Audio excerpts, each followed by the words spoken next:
আচ্ছা, আমরা মসজিদে ঢুকতে ডান পা দিয়া ঢুকি, বাম পা দিয়া বের হই, খাওয়ার সময় ডান হাতে খাই, এটা কি রাজনীতির উদ্দেশ্যে খাই? রাজনীতির উদ্দেশ্যে ডান পা দিয়া মসজিদে ঢুকি? আমার উদ্দেশ্য আমার রাসূলকে মেনে জান্নাত পাওয়া।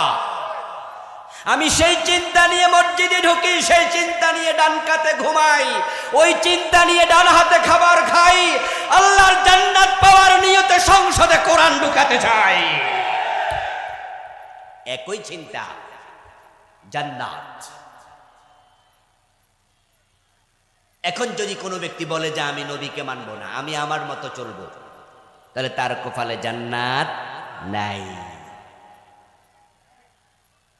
قال رسول الله صلى الله عليه وسلم كل امتي يدخلون الجنة إلا من أبى قيل من أبى يا رسول الله قال من أطاعني دخل الجنة ومن عصاني فقد أبى নবীজি সাল্লাল্লাহু আলাইহি ওয়াসাল্লাম বলছেন আমার সব উম্মত জান্নাতে যাবে। সুবহানাল্লাহ পড়ে, খুব খুশির খবর, আমার সব উম্মত জান্নাতে যাবে।